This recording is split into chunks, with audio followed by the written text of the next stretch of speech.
our next interview tonight is with Katherine. Katherine is the CEO of Sheertex. If you've been around the Toronto ecosystem for the Hey. last, hey Katherine, if it was like I'm gonna say the last 5 years, maybe a bit longer, you've probably come across Katherine. She's one of the best, most energetic, best sales founders I've ever seen. She gets you get shit done. So we all know that Walmart sells essentials, which have gone through the roof, and we thought demand has changed in many different ways. So I thought I'd get Katherine on stage. Maybe before I ask you some hard hitting questions, maybe you can maybe do a bit of give us a bit of background on what Sheertex is and why you started it, and what perspective you're coming from. Yeah, of course. So Sheertex makes the world's first unbreakable pantyhose. Over the course of the last 3 years, we miniaturized ballistic grade materials to be able to create pantyhose that are literally unbreakable in human hands. And it started off with about 2 years of R&D, and we launched our sales and actually started shipping our first product just last February. And we started shipping out of Muskoka, of all places at the time. And we grew way too quickly. We hired pretty much everyone we possibly could locally, but realized that we were kind of breaking the local systems to allow us to grow.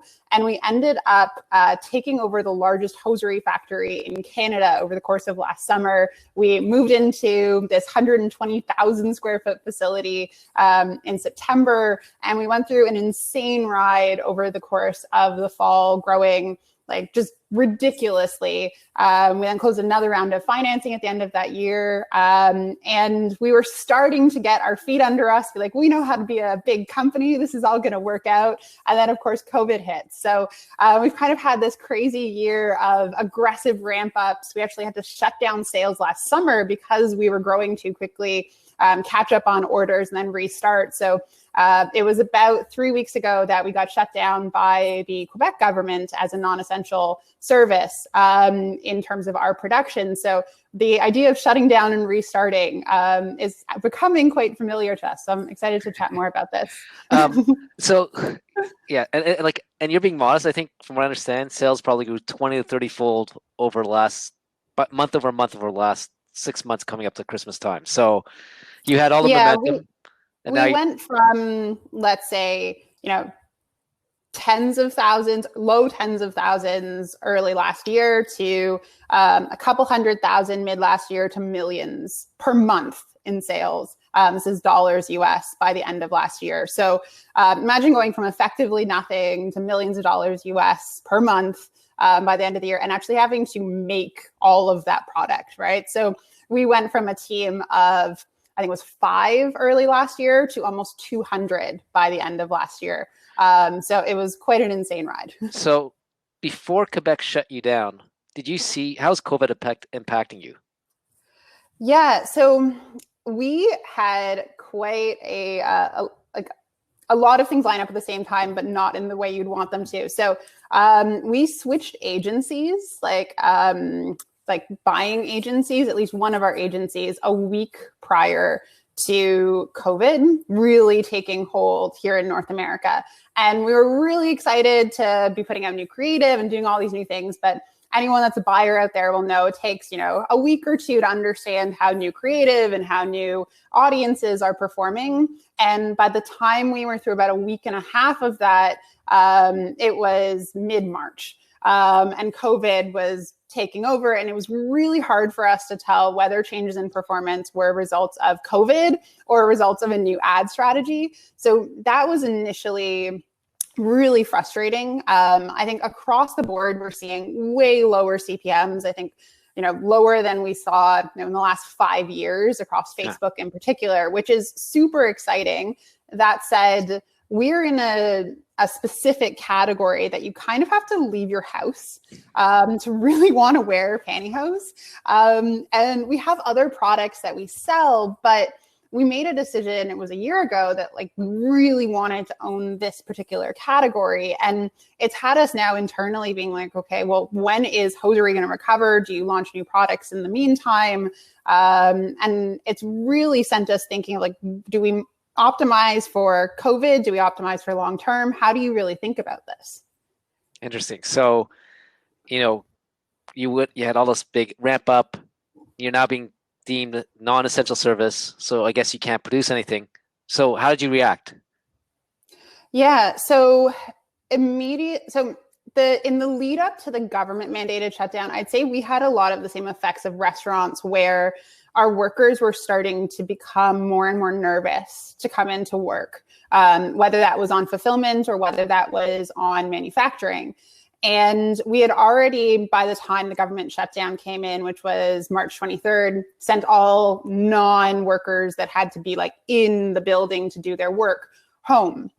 And I'd say there was this almost sense of relief, not just among management, but among staff when the government shutdown came in, because we were doing our best. We even got to the point where we were taking temperatures and like hand sanitizing everywhere. We had extra cleaning staff to make it safer, but we were really looking to the government, honestly, to tell us to shut down, because it was just way too hard to operate safely. Imagine, 100 plus workers needing to ride the metro into work every day. And we were starting to consider, do we set up shuttles? Do we, privately, because even Uber's not necessarily that safe. So how do you make sure that everyone gets to work safely and then they work well when they're there? So we ended up actually taking government shutdown as a sign of relief. What was different to us, to most manufacturers, to most e-commerce companies, is that we actually shut down our sales along with our manufacturing.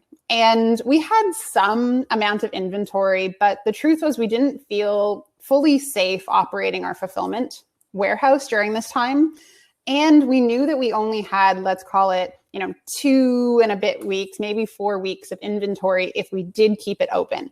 So could you really maintain, one thing would sell out and then the next, and then the next, and then the next.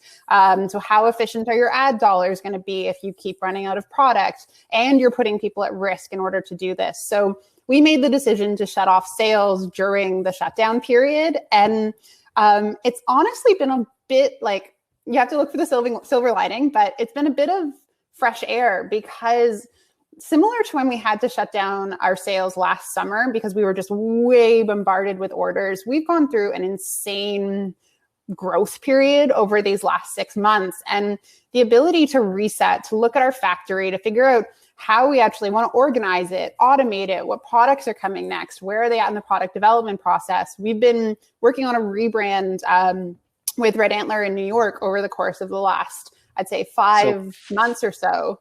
So just two things. One, there's a lot of questions out there. I'll get to them later. Okay.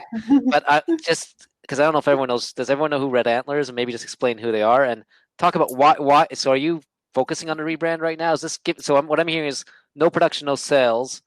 So it sounds like you're focusing on the basics. And so what other changes are you making? Yeah, bunch of questions there. So we've decided to not optimize for week over week or even month over month right now. We're fortunate enough to be in the position where we have the cash flow to be able to float the company right now. We're obviously doing things to preserve runway, but we aren't desperate to get the next marginal sale in order to stay alive. So what we're doing is we're focusing on Q4.